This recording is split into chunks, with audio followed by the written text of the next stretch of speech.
Each year, Microsoft Research hosts hundreds of influential speakers from around the world, including leading scientists, renowned experts in technology, book authors, and leading academics, and makes videos of these lectures freely available.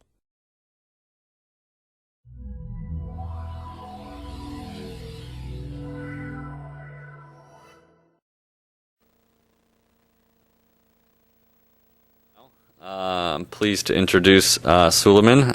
He's been at North Carolina State for several years now.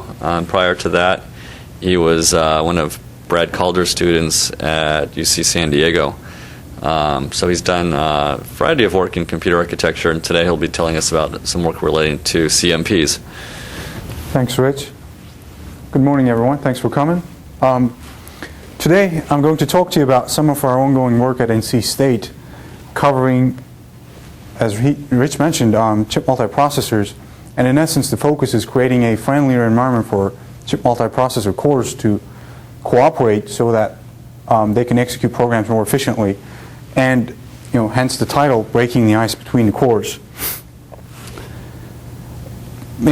Chip manufacturers have stopped pushing higher clock frequencies and more complicated feature-laden processors in their push to extract performance out of processors and programs. In essence, because extracting this remaining ions of ILP is not cost-effective anymore, and they're moving towards more parallel platforms that exploit parallelism, specifically thread-level parallelism, with architectures that can execute multiple programs or threads simultaneously. And this trend actually started out with simultaneous multi-threading flavors, such as hyperthreading in Intel processors. And currently, the favorite for this is chip multiprocessors, where we stamp out multiple cores on the same die, and typically surrounded with either shared L2 caches or private L2 caches. It depends on the implementation, as the main platform to exploit thread-level parallelism. And the examples of this have already been out. IBM actually came out with Power 4 way back when in 2001, around that time frame.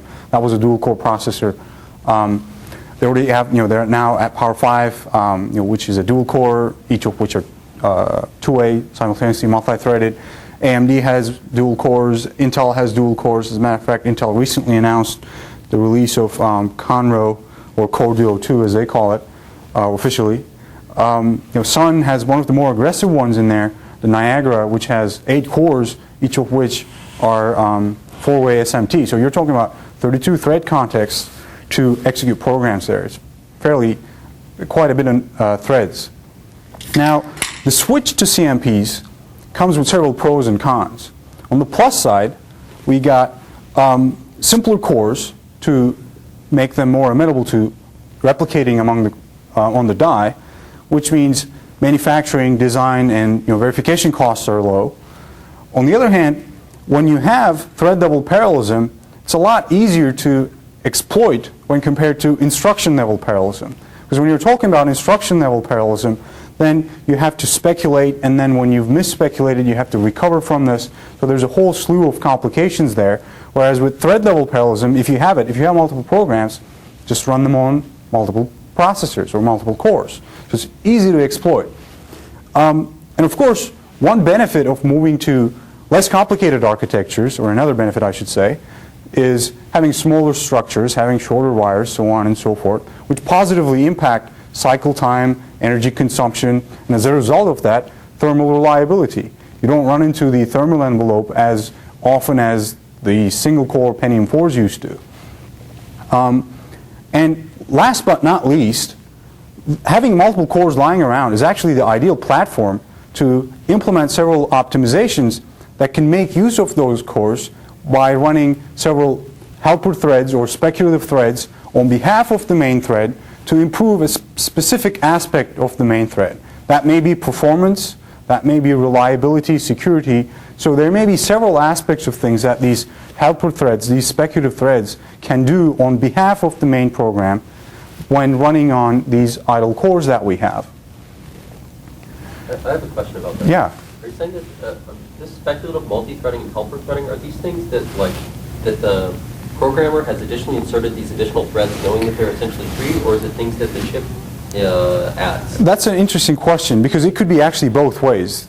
Typically, in the computer architecture community, we're interested in automatically finding these threads that can help the program. For example, a very recent proposal was using the speculative threads to do prefetching on behalf of the main thread. You would identify future load regions that could, for example, when you're going through a linked list, you would identify the kernel that goes through the list and fork that off as a speculative thread. So it just goes on without doing any computation. It just traverses the list, prefetching them into the cache so that when the main thread hits it, the data would be already there.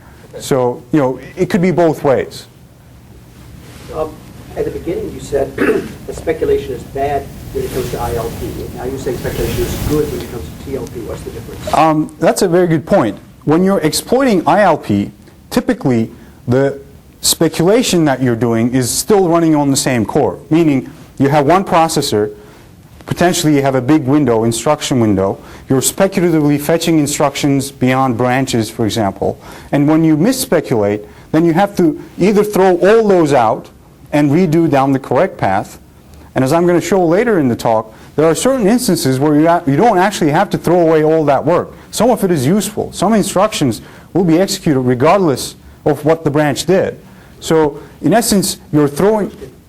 Compilers can do that kind of... Correct. The compilers can detect which instructions, in essence, build like sort of small recovery programs, if you will, based on what is misspeculated, and then recover from that. That's true. But most of us, or most processors, don't actually utilize that, even though we actually have the substrate to do it. Like Pentium 4 has a trace cache, and you can actually build these traces into the binary and then feed them off of the trace cache to recover from the misspeculation. That's true, but most processors right now, for implementation ease, just go back to the point where they misspeculated, throw everything else they did, and just restart from the correct path. That's, in essence, a function of the reorder buffers that we have in the processor, which is a FIFO structure. And you believe we can do better with TLP speculation? Correct, because in essence they're in separate cores, they're executing in different regions, and they're not, to a certain extent, they don't have to inject it into the same instruction queue, where you have to go back and then recover at that point. All right, as I was mentioning, the switch to CMPs, sorry, go ahead. I just have a question. So you're talking about simpler processor designs where they're not doing a lot of, where their pipeline's a lot smaller, right? Correct, but keep in mind they're still out of order. I mean, all of these multiple cores designs that I talked about there, none of them are actually in order. So they're shallow, they're clocked not as aggressively, but they're still out of order cores where you do have this issue with speculation. I guess my question was, are we going to expect more in-order execution? In certain areas, that may be the case. And as a matter of fact, most network processors, for example, do utilize CMPs, and they do utilize in-order CMPs. Because in essence, the application is so embarrassingly parallel, as they call it, right? They don't need to exploit any instruction level parallelism inside any of the cores. All right, coming back to the negative side here, the main problem with the switch actually occurred because the hardware guys dumped the ball on the software guys' core, making these switch to the CMPs, saying, here are all these resources, I don't care how you use them. We actually are lagging behind with regards to where the software is. And, and this has several sort of aspects to it. One of it is technical challenges from the standpoint of software developers, in that it's not actually really easy to develop concurrent code, to write parallel code. There are a lot of subtleties to it. And on the customer side, on the software customer side, they've already accumulated a significant amount of single-threaded applications. They already made this big investment. They're kind of reluctant to move over to a completely new software architecture where their old programs don't run anymore. So as a result of all this, most of our applications are still single-threaded. And as a result of that, even if we're running multiple single-threaded applications at the same time on these chip multiprocessor cores, we're not actually utilizing processor resources as well as we could. And you can think of this with regards to, we run Word, we run PowerPoint, our MP3 player, whatever it is, at the same time. But as I told you earlier, I mean, there are processors who have 32 contexts. None of us are running 32 things at the same time. There is still a lot of room to actually utilize the slack with this compute power. Right, but all those applications you just listed don't need to be going faster than they already do. Word's limited by how fast you can type, PowerPoint's limited by how fast you can talk, MP3 is limited by the rate at which you want to listen to music.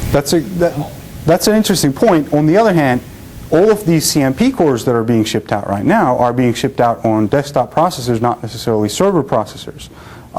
One thing, though, you can think about in these cases, for example, Excel is not necessarily, well, I guess to a certain extent it is driven by how fast you can type and that sort of thing, but some of the sorting analyses and that sort of thing, the formulas and the tools that it is using can stress the core to a certain extent. And also do more things at the same time. Right. Right. But for desktops, it's mostly limited by the person. So I think server applications or scientific applications are much more interesting. That's a correct issue, but on the other hand, those are fairly easy to parallelize too. So, but the thing is, don't always think about performance here, right? As I said, we can use these issues, we can use these threads, we can use these resources to improve other aspects of programs as well. It's not just performance that we're trying to improve, even though, my talk is sort of focused on that. I'm going to show some things that can help improve thermal behavior, for example, in these cores. So there are other issues that we can help by having these computation resources. It's not all about performance, even though that's a big part of it. All right, so in essence, the deal is we severely underutilize the cores, and unfortunately, the negatives don't end there.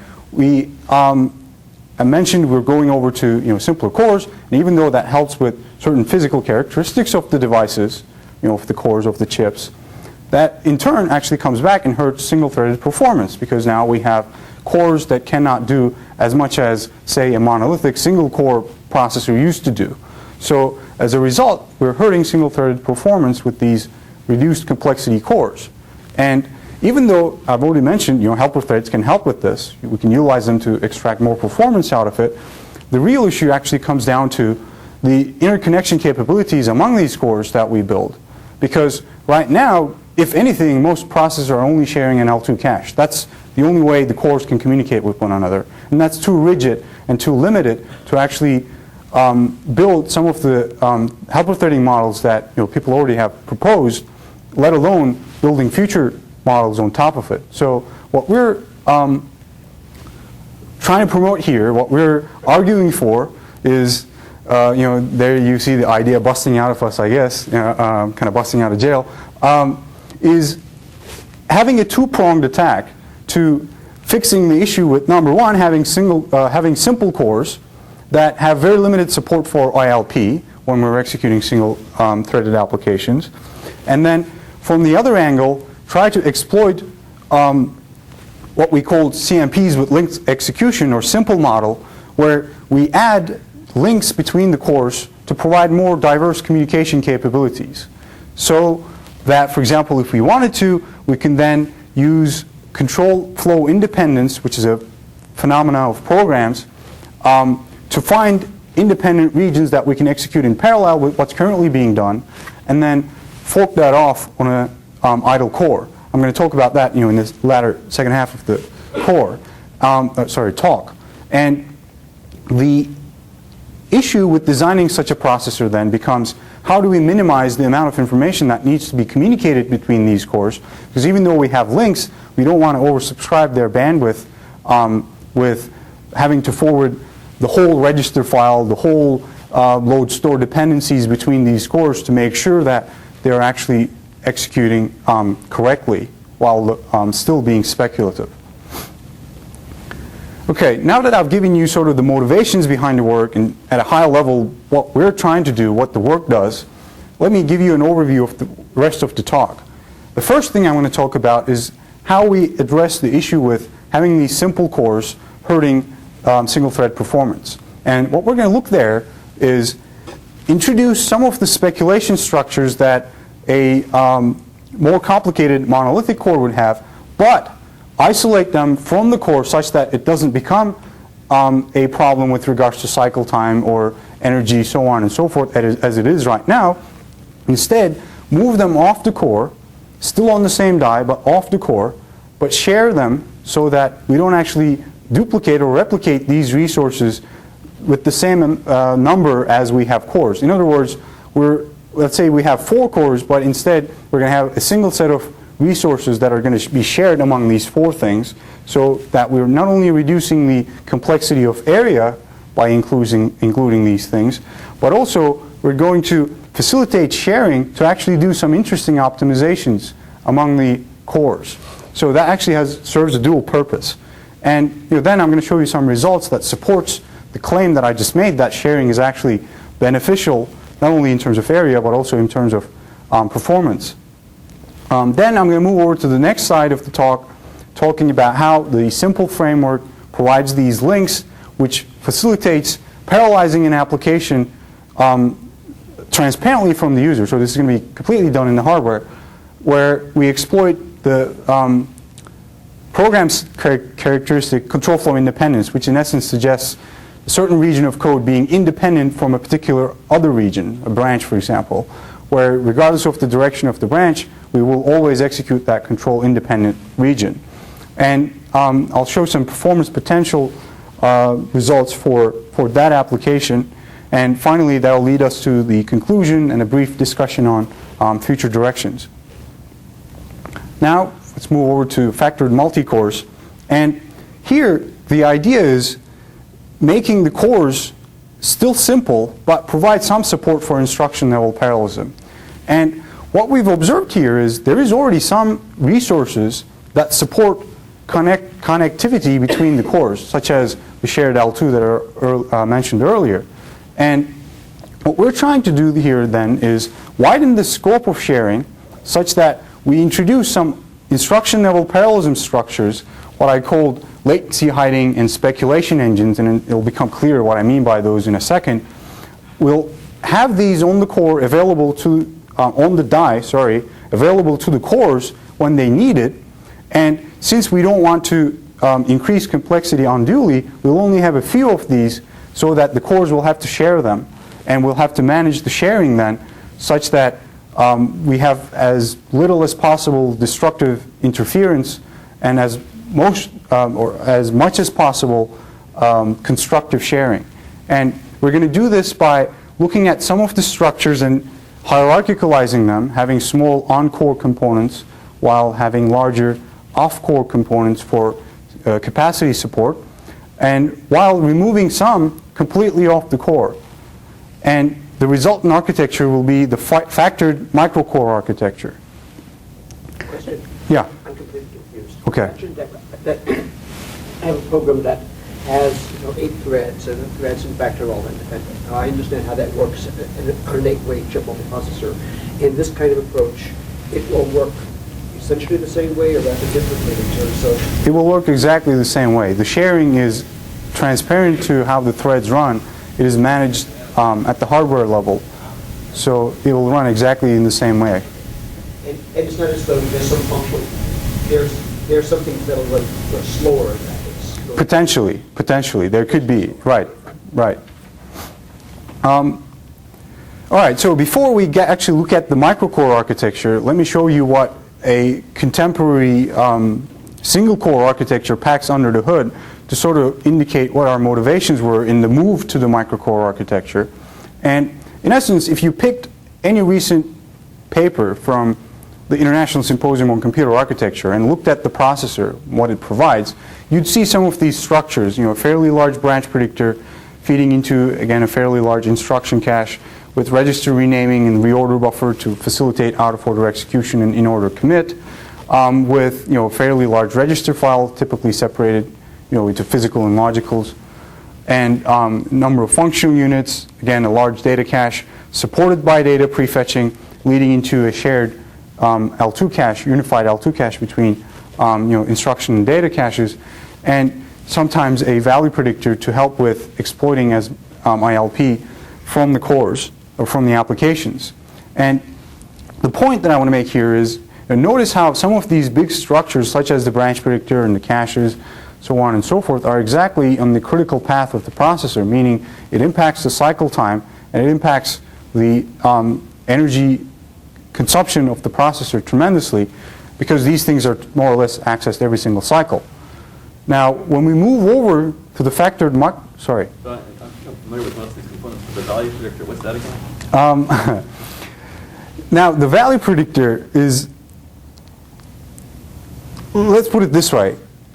There are currently value predictors in processors, in real processors, but not to the point where people have proposed them for. A value predictor, in essence, predicts register values so that the values become available earlier in the processor pipeline, such that instructions that depend on it can consume that value sooner, and then, in essence, complete sooner. But, of course, the problem with value prediction is, with branches it's easy, you're just predicting single bit, taken, not taken. With values, you're trying to predict 32 bits, 64 bits. It's fairly difficult to do. So you only sparingly use this. And when I said there are current processors that utilize this, what I really meant was there are processors that predict load address values in a prefetcher, for example. And in essence, if you think about, for example, again, a linked list application, right? The nodes are connected via pointers, and each pointer is actually loaded into a register. Right? So if you're doing heap data prefetching, in essence what you're actually doing is load address prediction, which is some form of value prediction. That's why I said some processors do already have this feature. But on the other hand, I was careful not to say, if you look at a contemporary processor off the shelf, I said contemporary processor in a conference paper, for example, computer architecture conference paper. So I was careful to make that distinction. Similarly, often when you do a load, you can predict that the value of the load will be the same as the last load, and then from that load you can load instruction. Correct. Sometimes works well. Correct. And the other... It's lots of papers. Right. And the other aspect of it, actually Ben Zorn is an expert on this, so he'd be the perfect guy to talk to.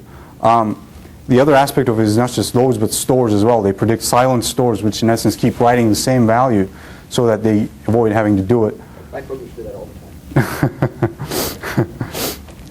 time. All right, now looking at the microcore architecture, the main difference that you're going to observe is first, we replace the L1 level structures that I showed with the branch predictor, the instruction cache, and the data cache with smaller versions that are on the core, but support them with off the core but still on the die components for capacity reasons. So we're going to have an L1 branch predictor, an L1 I cache, and L1 data cache, whereas on the core we'll have the L0 counterparts of these things. These are the latency hiding engines that I talked about. Now on the speculation side, we've got structures such as the data prefetcher and value predictor, which do not necessarily have to be on the core themselves. They could be moved off the core but still on the die.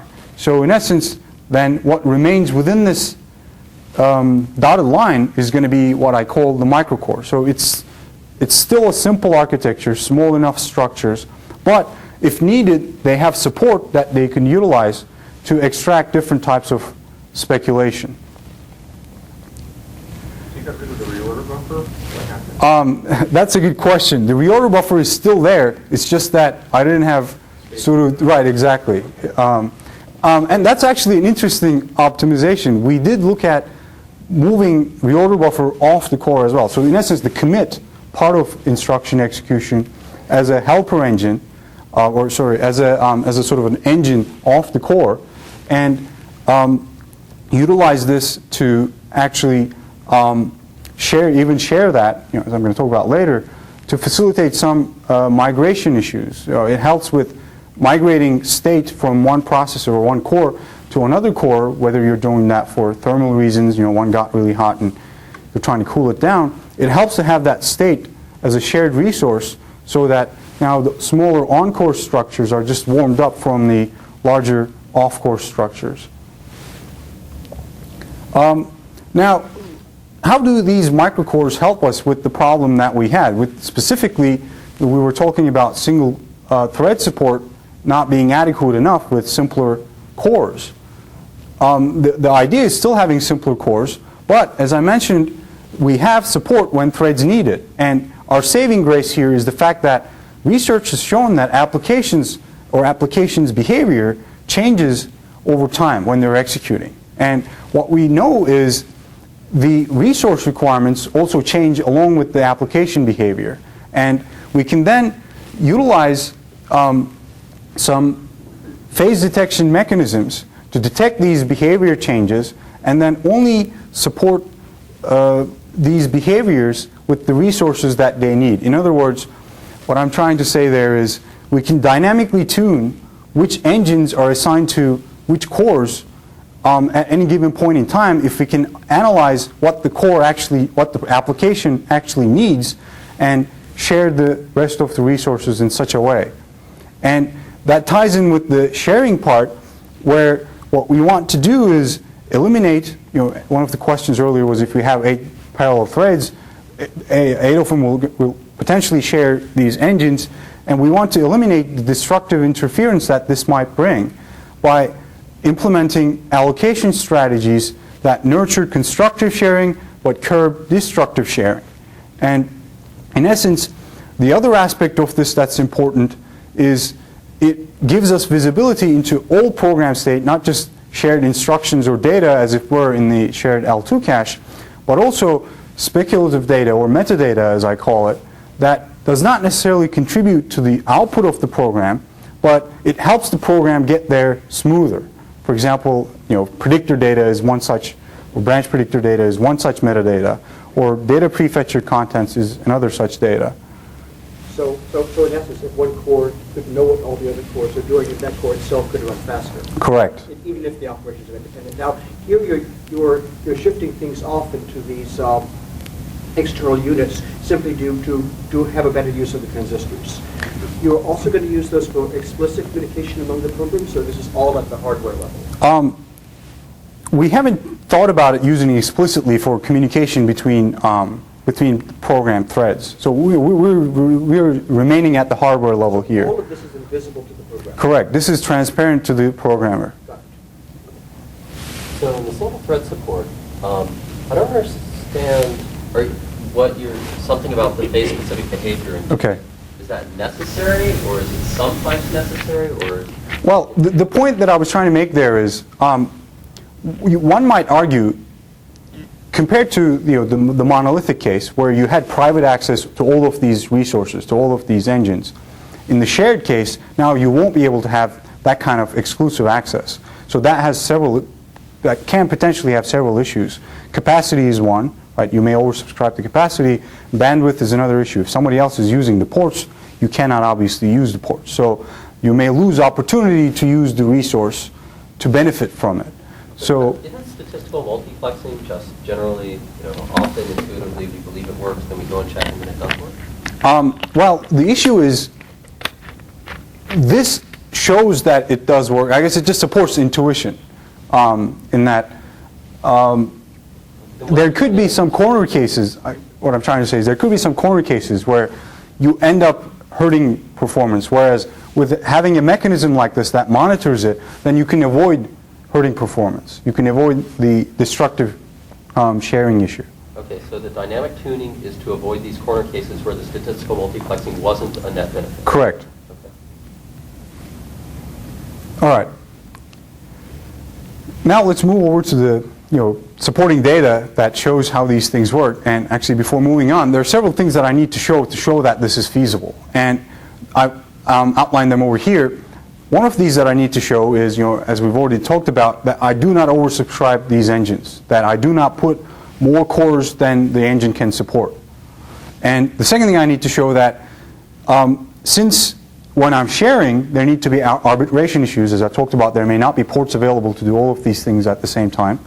And the other aspect of this is, if cores are accessing these engines to the point where any core can access any engine, then there could be some non-uniform latency to get to the engine.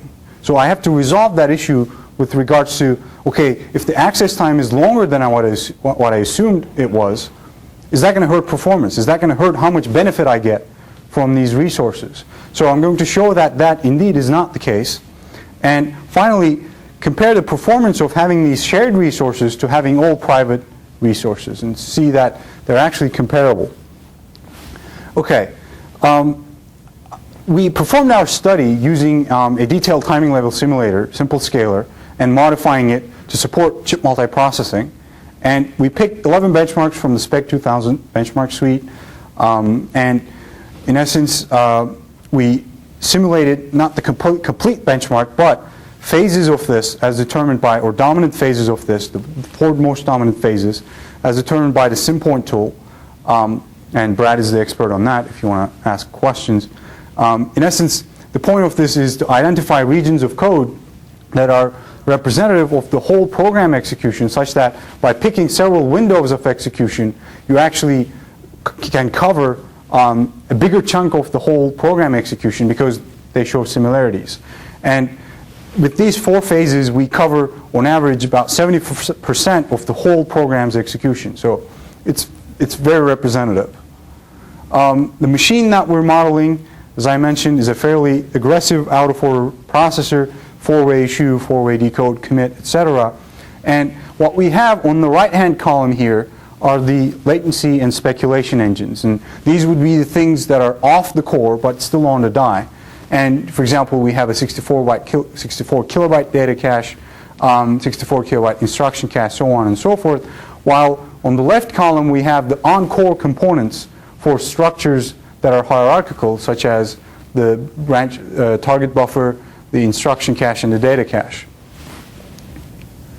Now, first thing that I need to show, as I mentioned, is that the resources are not oversubscribed. And that actually turns out to be a little more, a little difficult to get to, with the reason being we have 4 phases for each application, and there are 5 engines that we're considering, as I mentioned earlier: the data cache, the prefetcher, the BTB, instruction cache, and the value predictor.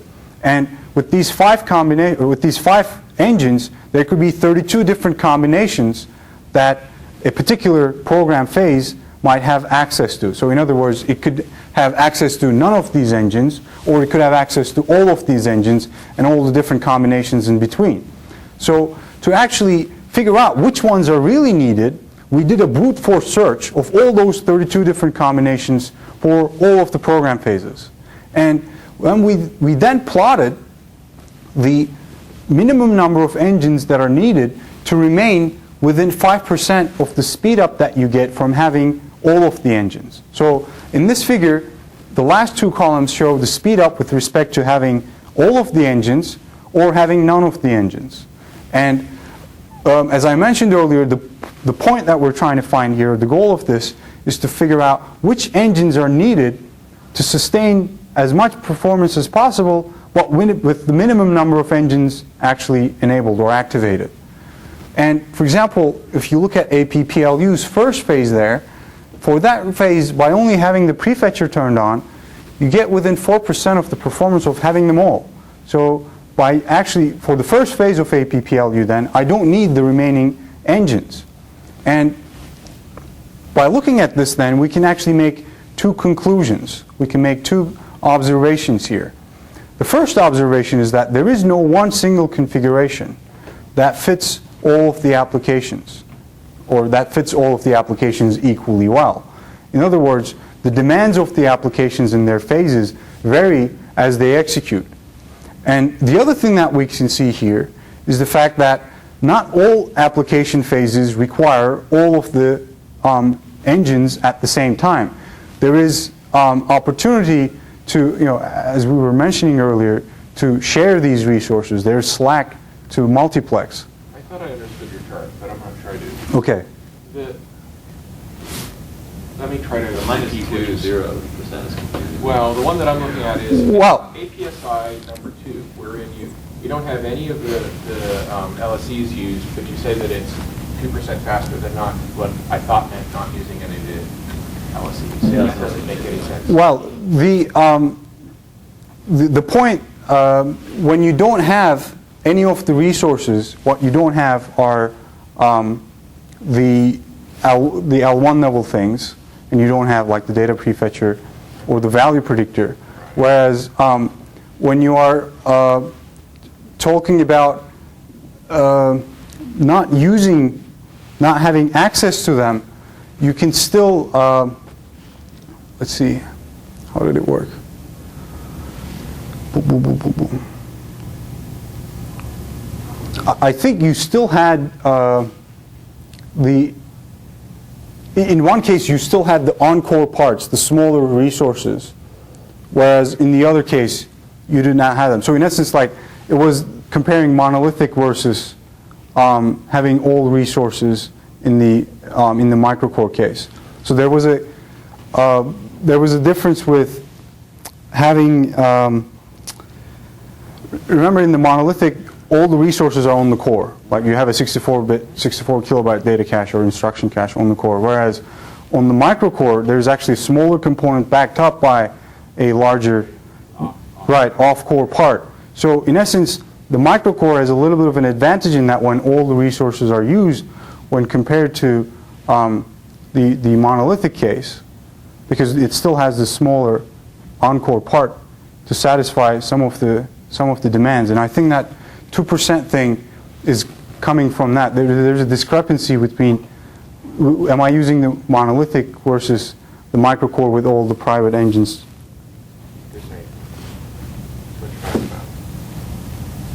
So another way to explain the discrepancy here is that under the AP assignment, for example, number 2, where there's no access in the row, that doesn't mean that there's no benefit at all, 0% benefit from using these prefetching and so on. It's just that so blank means small number, X means big number. That's correct. But it's, it's still continuous. That's true. That's true. And that's why you have all this noise of numbers. So it Right. actually is using some of the Tiny bit, and in fact, you can tell it's about 3%. Right, it rounds it up to Right. that Now, number. also, here, if there were a benchmark in a phase that had a blank in this picture on one of the columns, and you had a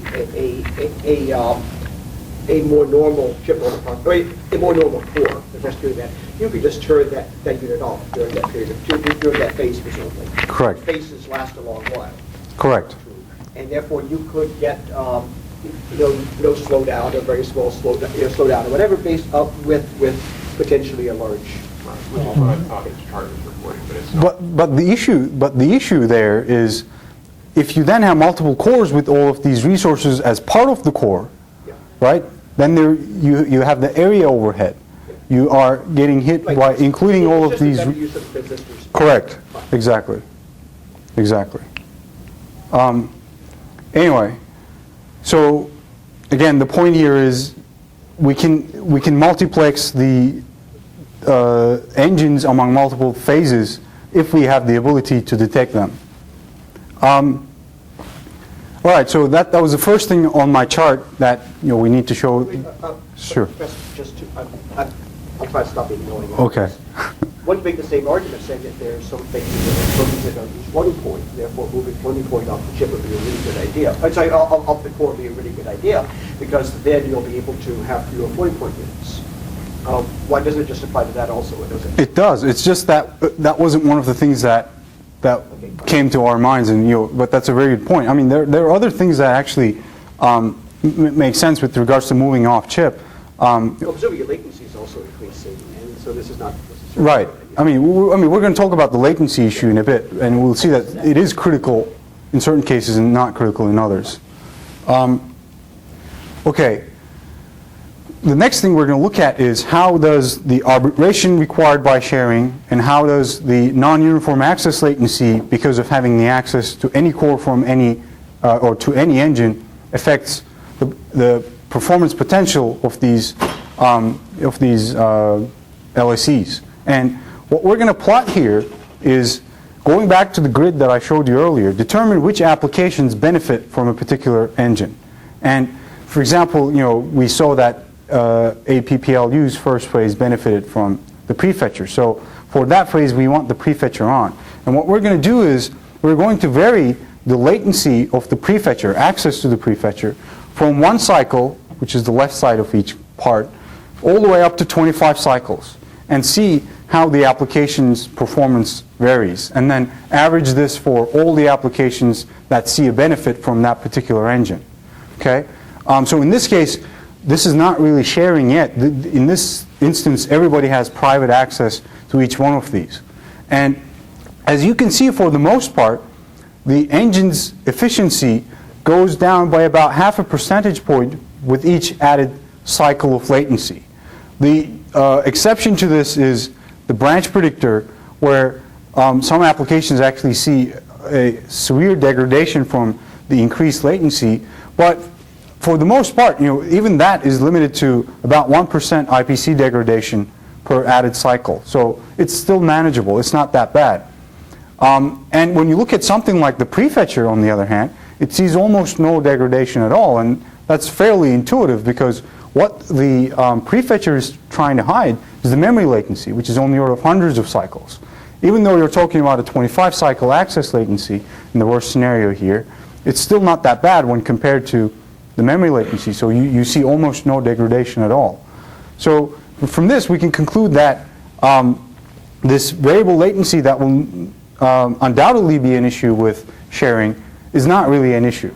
We can tolerate these variable latencies and still be profitable. So is 25 cycles a reasonable upper bound on possible latency? That's a good question too.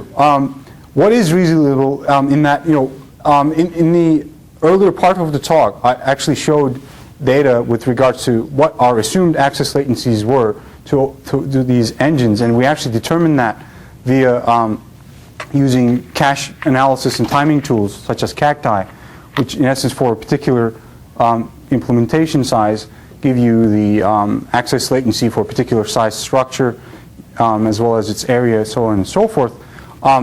And these are well within those bounds in terms of the access latencies. And the other thing that I want to point out here is that the cycle times of the processors that we're using in CMPs are not as aggressive as what we see in the current, we're not talking about 3.8 gigahertz, stuff like that. We're still stuck at 2.6, so on and so forth. So perhaps I misunderstood the arbitration and sharing mechanism, but if another core is using a particular component, then this core can't access that component until the other core is released. Correct. So while the communications latency might be very small, I see. The arbitration could, right. might be arbitrarily big. Again, that depends on how many cores are arbitrating for that particular resource. And since we have control over that, we can deal with this issue. And to a certain extent, we already have this arbitration mechanism in current processors anyway. The L2s are unified, right? It's arbitrated between the instruction and data cache accesses. And there, it never becomes a problem. And similarly here, as I'm going to talk about later, some of these resources do not need to be accessed every single cycle. For example, if you've hierarchicalized it, right, it'll only be accessed if you miss in the L0 level component. On the other hand, for some of the speculation engines where you might need to go there every cycle, then we're going to kick in with the sharing mechanism to eliminate potential requests coming from cores that would not see benefit from it. So my question here is just that chart on the left, the y-axis here, in the middle bar, on the middle part of that graph, that shows that IPC goes down from 1.5 instructions per cycle to 1 instruction per cycle as the latency goes to 25. Correct. So that seems bad. It seems like that's a significant performance degradation. Is that the message? Well, no, the message is, okay, yeah, it does go down, but it is not going down to the point where you don't see any improvement from these things. And it is not as steep in, say, I don't know, 5% per cycle and things of that nature. I mean, so one is parity. Right. So you're saying that even if I go up to 25, I have only gone down to parity. Correct. Okay, that's Not so bad. yeah. So one of the behaviors that you see in software systems using mutual exclusion algorithms for concurrency control is you can get convoys. You've got a bunch of threads. They all hit the same lock because one of them was holding the lock too long. And then after that, they all proceed in lockstep onto the next thing, and then lockstep. I see what you're saying. Then all of these phases might be unleashed onto the system at the same time, requiring the same resources. Right. So one core, you've got a bunch of cores that are sharing the same shared resource. Everybody's running this, the same code in some scientific code. We like scientific code because they're nice and Right. generalizable, right? And so they've all got the same pattern. First I hit this guy, then I hit that guy, then I hit the first guy again, then I hit the third guy. And it's quite reasonable to assume that if somebody holds the resource beyond some particular magic number of cycles, that you'd start getting a pile-up behind them.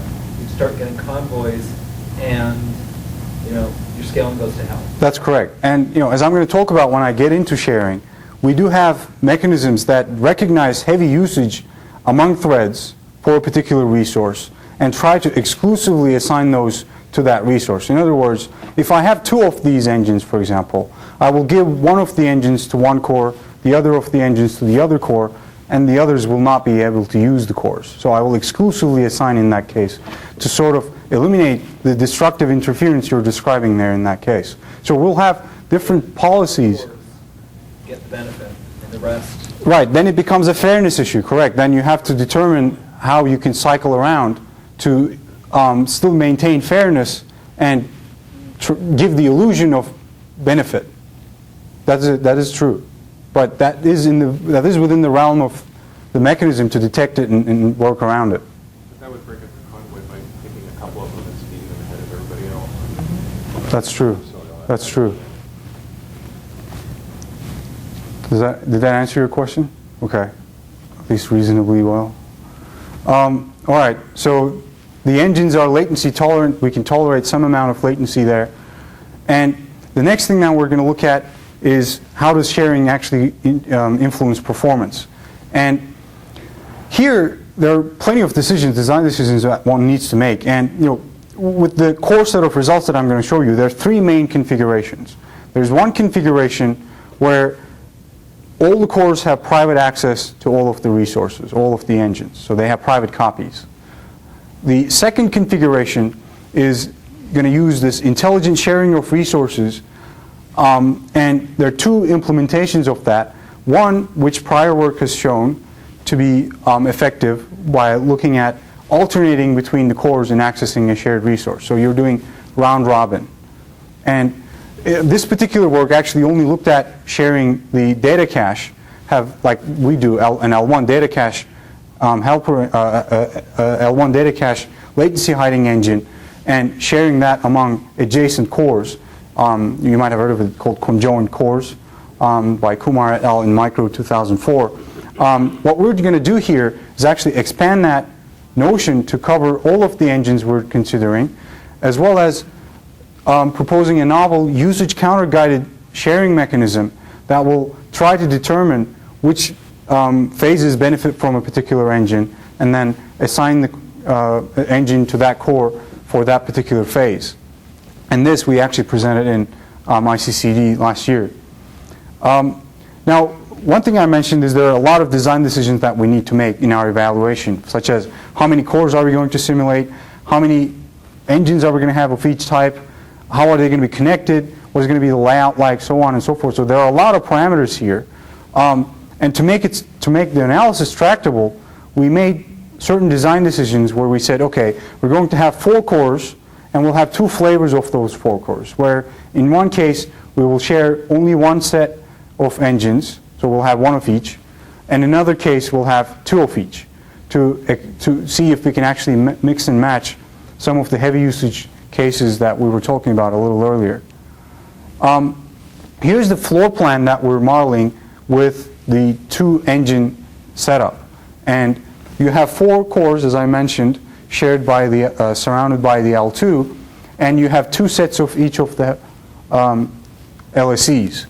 And in this case, since with the intelligent sharing mechanism, the counter-guided one, any core can connect to any arbitrary engine, we actually require twice the number of links as the round-robin one requires. Because in the round-robin case, say you have 2 cores which are accessing this one, you only need to access this engine from these two cores, whereas in our case, any one of the engines may be able to map to that. So we have twice the number of links, which means to our estimates, the crossbar is going to occupy about 10% of the total processor area, which is about 5% worse or 5% bigger than the case with round-robin sharing, conjoined core sharing. And all of these were, as I mentioned earlier, the size and the latency of it was determined by the Cacti tool, where we started with an alpha EV5 and EV6 scaled to 70 nanometers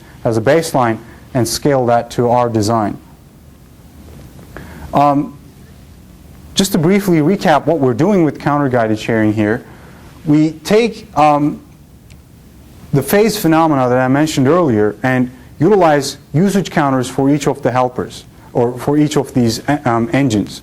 And for example, one might be, for this particular phase, profile at the beginning of the phase how much benefit you're getting from the L1 data cache. How many hits are you getting in there? And after this profiling period, we compare the usage counter to some threshold, to a threshold, and then determine on the phase boundaries whether we should assign this core, whether we should assign this engine to that particular application phase. And we've actually shown that, our recent or prior work has shown that we can analyze these program phases in hardware, looking at, in essence, patterns within execution of instructions. And then, upon these boundaries, we're going to do this profiling at the beginning of the phase boundary, see if we see a benefit, and if we do, assign the core to the engine. Is there much difference in doing this just in phase boundaries and just doing it stochastically and just randomly every so often seeing whether it's better to assign minutes? Statistically, yes, but on the other hand, phases are, as you mentioned earlier, are fairly long in that we don't actually have to do it every time, and which means we don't have to do the reconfiguration every so often. So it'll be basically less frequent with regards to doing it randomly. How do I? You determine when to analyze a phase. So the phase analysis mechanism is always running. It's sort of online all the time. It's looking at the instructions that are committed and observing sort of bigger patterns in which instructions are getting touched and how many times, so on and so forth. And it gives us the ability to, in essence, divvy up the program's execution into these ranges of similar behavior. All right, so here is the first set of results. In these results, we're going to just look at having all private engines and the prior work using round-robin sharing of resources. And there are actually 3 bars for these. And the reason for that is when you have 2 engines, like in this case, being shared by 4 cores, that means 2 of the cores is going to share one of the engines and the other 2 will share the other. And when you have that scenario, you can actually have 3 different cases of sharing. For example, if I have cores A, B, C, and D, cores A and B might share the engine, A and C might share the engine, or A and D might share the engine. And depending on which ones I pick to share it, we could have better or worse performance. Okay? Thus, we're going to have 3 bars, which in the first case, or it would be the second bar for the application mixes, we have the average performance of those 3. The second would be the worst performer, and the last bar would be the best performer among these round-robin sharing possibilities. And the baseline in this case is having one set of engines shared with round-robin fashion. And here's sort of the performance that we get with the round-robin sharing. And in essence, if you look at it, in the best case scenario, performance ranges anywhere from about 20% speed up to about 40% speed up for the round-robin sharing results. Now when we add in the counter-guided results to the previous bar, or previous chart, the only thing that changed are the latter 2 bars, where we have a single engine being shared in the with the counters, and a 2-engine configuration guided by counter utilization again. And as we can see in the counter-guided approach, we are always outperforming the best round-robin sharing approach. And in certain situations, like in this application mix, having a counter-guided single set of helpers gives you almost the same performance as the best 2 helper shared with round-robin fashion. In general, with the counter-guided approach using 2 sets of engines, we see a performance improvement about 55% on average. So this actually outperforms the round-robin significantly. And the reasons it does this, one of the things it eliminates is useless sharing that we were mentioning earlier. If a particular application phase doesn't need it, don't assign it to it, such that other applications then can use it and get better performance. So let's imagine here you have 4 different applications that are running into 4 cores. Imagine that instead we were doing something like fission, for example, which is which is easily massively parallel. In some cases, you can do low-level fission by dividing up the seed into 4 parts.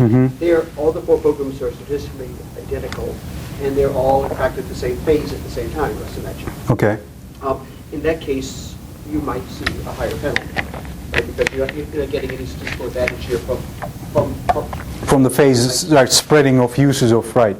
That is correct. So in essence, that's sort of similar to the issue we were discussing earlier, where all applications require a similar engine at the same time, and we have to arbitrate among, okay, who uses it most heavily? So we can have levels of usage. We can say, this uses the engine heavily, this uses it, medium, and this doesn't use it at all. So we can actually mix and map 2 cores that have medium usage onto the same engine, because they won't overutilize the bandwidth or the capacity, but heavy usage, we have to have exclusive access, and thus having 2 sets of helpers helps in that case. But in any case, the idea here is that you're running a heterogeneous mix of applications, and that's inherent in these numbers. In these Correct. Homogeneous mix, not the base.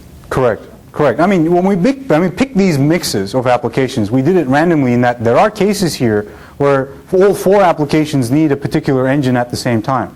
So there is that aspect here. There is that randomization here already. Okay, so that shows that we have comparable performance with respect to all private engines. And then, even though I won't have the time to talk about it here, I already mentioned this a little bit, having these shared engines actually reduces the migration overhead of computation from one core to another. Because all you need to do at that point is warm up the smaller L0 level structures from the shared L1 level structures. And that has, as we've shown, some usage in thermal reliability to swap cores when one gets hot, basically. And overall, sharing, we believe, with these results is feasible, and thus the factored multi-core platform is a feasible platform to resolve the issue with single-thread performance. So that will lead me into the second part of the talk, where we're going to talk about improving or parallelizing a single-threaded application with control flow independence. Now, the idea here is, the simple platform is, as I mentioned earlier, is CMPs with linked execution. We're providing links between the cores to do more cooperation with one another. And what we're going to use it to do is extract parallelism by discovering control-independent regions, and then doing this in such a way that the communication requirements between the 2 cores are minimized, in that I don't have to forward the whole register file from the one core to the other, or I don't have to forward the whole memory dependencies from one to the other. So the goal is to minimize communication.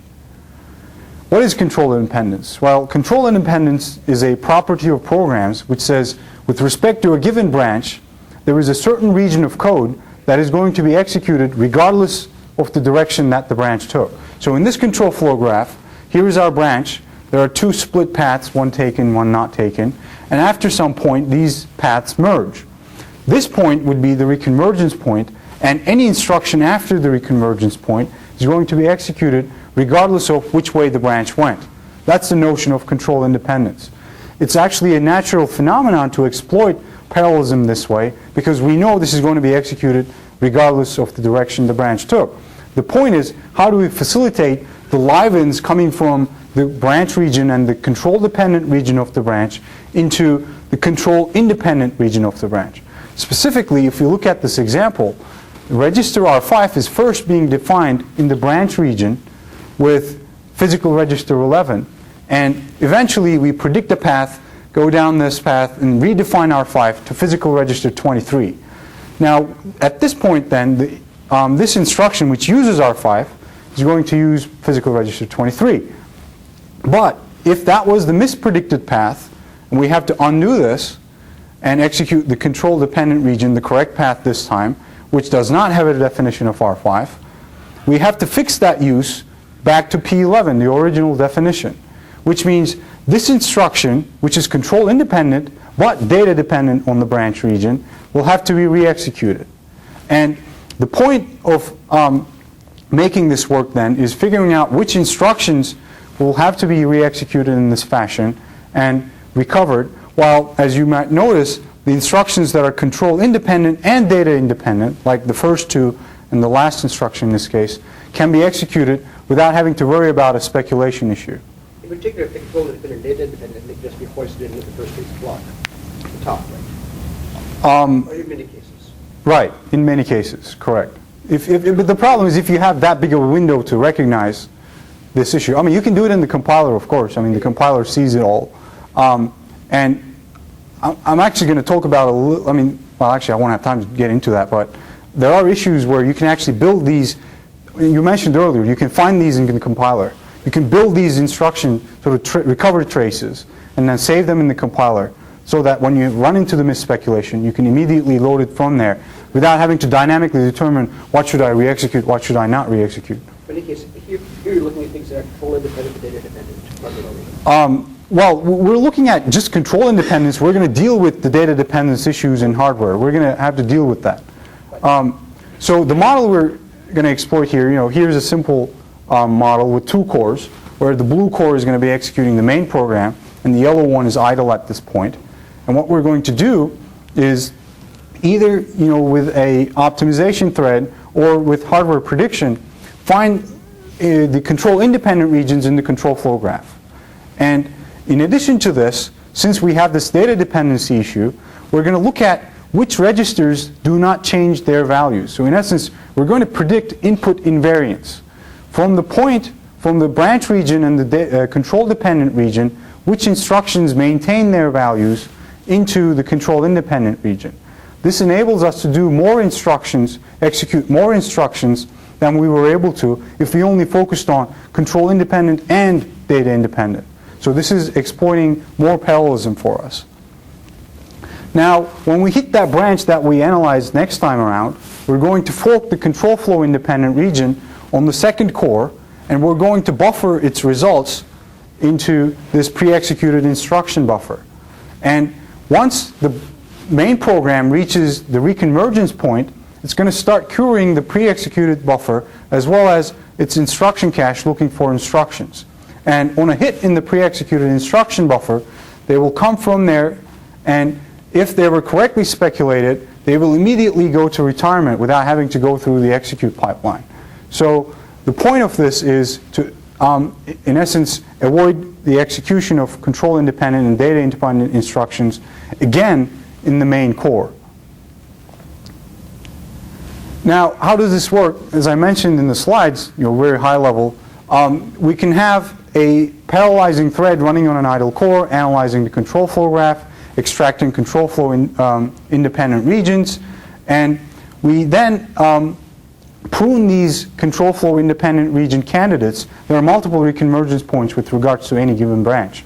So we prune these with regards to how much benefit we could get from that. The first thing we prune it with is depth, in that we want the control independent region to be far enough from the branch such that by the time we go over with forking it and executing it, the main core hasn't already gotten to the reconvergence point. So we have to make sure it's far enough ahead. The other thing we prune reconvergence point candidates with is how much independent work there is. So this would be, in our case, looking at within the first 64 instructions, how many instructions can I execute speculatively in the idle core? And this would be the control independent and data independent instructions, and instructions that I predicted to be input invariant, that in essence that I can speculate on. And these instructions will buffer their work, and when the main program reaches the reconvergence point, it'll use the buffered work. If it was correctly speculated, it will commit right away from the buffer. If it was incorrect, then we'll have to reissue those instructions. So let's compare this with some linear work in ordinary ILP. When people try to do branch prediction, they have to predict past a large number of branches. Correct. And just being able to do it past, but here you're doing it past one branch only.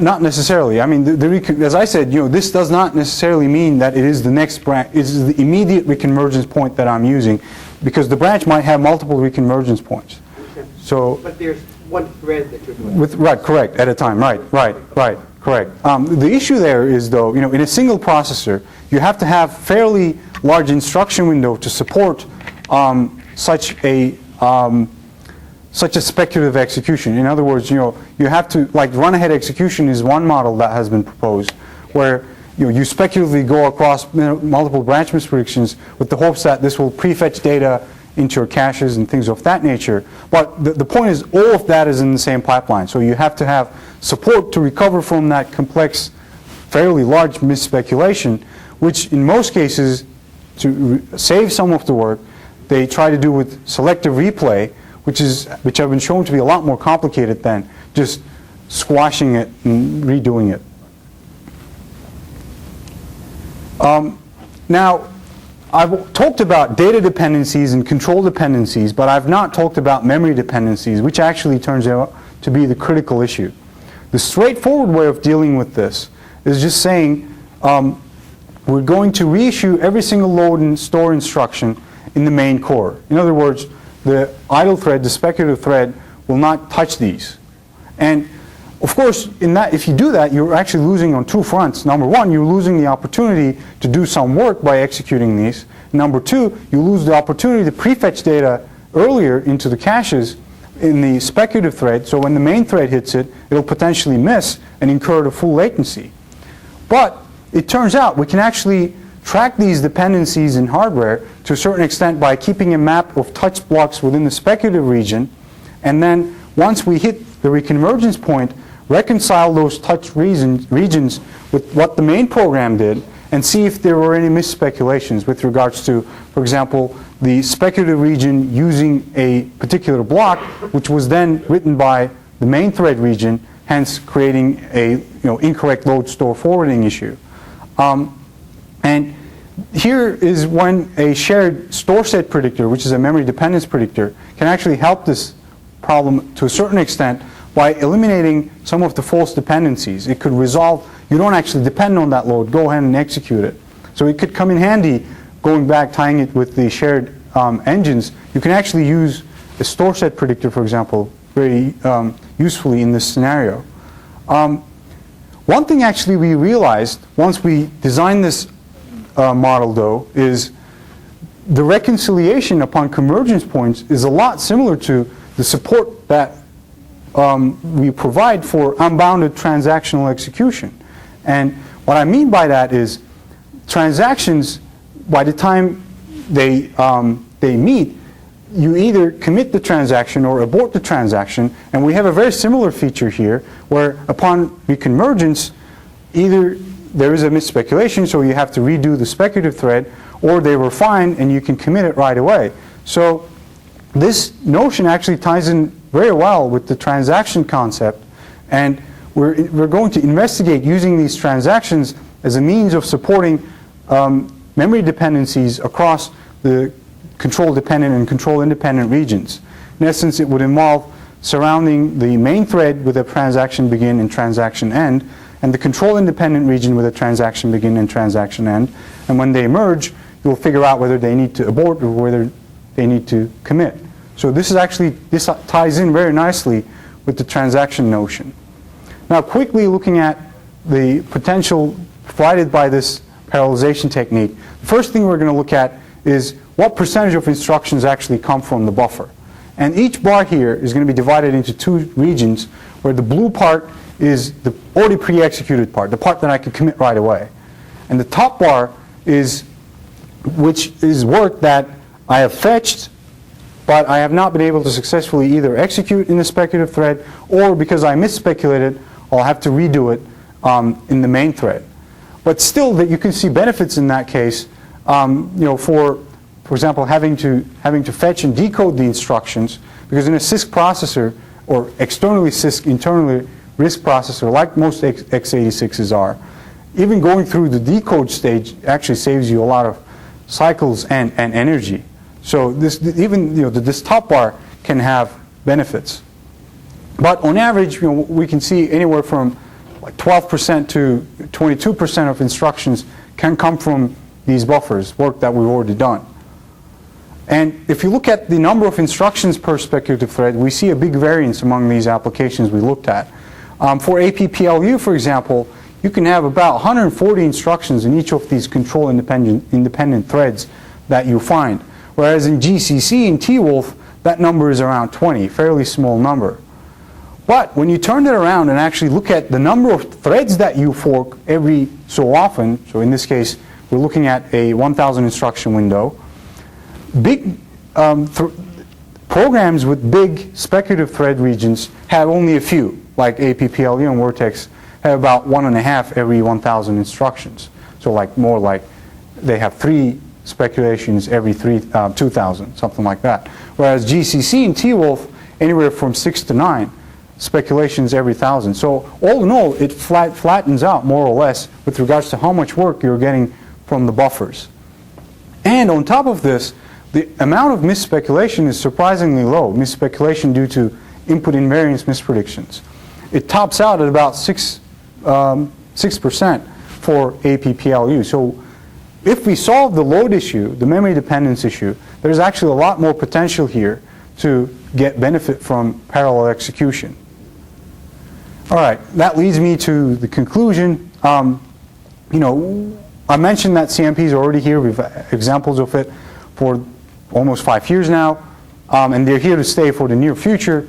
And the problem with them is currently they're severely underutilized because most of our applications are single-threaded, and our solutions to this, the factored multi-cores and the simple platform, can help by allowing sharing of resources among cores to help ILP when it's needed, as well as providing communication capabilities to improve the capabilities of current TLP paradigms, such as control flow independence or parallelization via control flow independence, while also enabling some novel thread-level parallelism models as well that can facilitate the ability to talk to one another in the cores. And we've started the movie with references, or we've started the talk movie. We've started the talk with references to movies. We'll end the talk with one for all for one. And what I mean by that is when you have a lot of applications, use one core for each. But when you have only one application, then use all the cores to improve the behavior of that one application. In your CMPLE book that you were describing, you were giving some numbers about the kinds of speed-ups you get. You gave some numbers related to speed-up. Correct. I did not say this is speed-up. I said this is the potential for speed-up. Did you follow that through to speed-up, or have not done that yet? Well, we're still fiddling with the memory model. I guess this could slow things down also. Right. Because, for example, greater bus traffic, also just, having a couple of dozen instructions is not going to fill up the L0 cache. Even, right? Or right, whatever. right. So it may run actually quite slowly. Okay. Right, true. But one thing I should mention that we do have timing models that we're using this in that, for example, we don't always fork threads if we believe that the convergence is actually fairly short. Like maybe we analyze it going one path, the branch will go another path, and boom, hit the reconvergence point right away. So we do analyze those and prune those out. So briefly, just to go over future directions, I'm way over time, so I'll just take a minute here. The point of our research is bringing parallelism to the masses. And we can do this in various ways. Simple, I've already discussed how to extract control flow independence information to get parallelism. We could do a lot more thread-level speculation techniques to do prefetching on behalf of the main program, or to do optimizations, other optimizations on behalf of the program. And transactions is actually a very fundamental model here that facilitates reconciliation among speculative threads that we're forking with respect to what they're supposed to do with the main thread.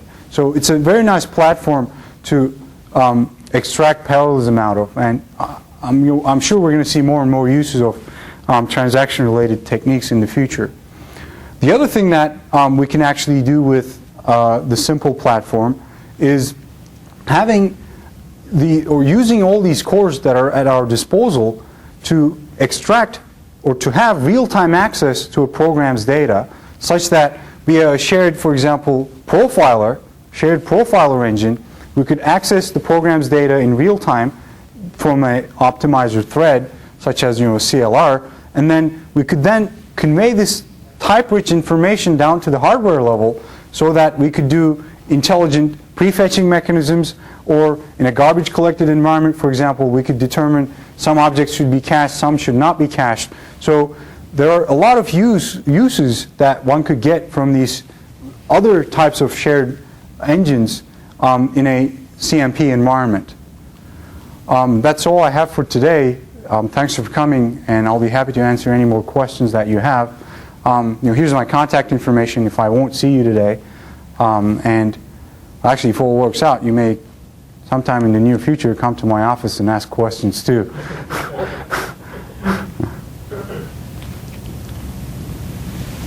We've already asked plenty of questions today anymore. All right, let's thank Suleiman. Thank you.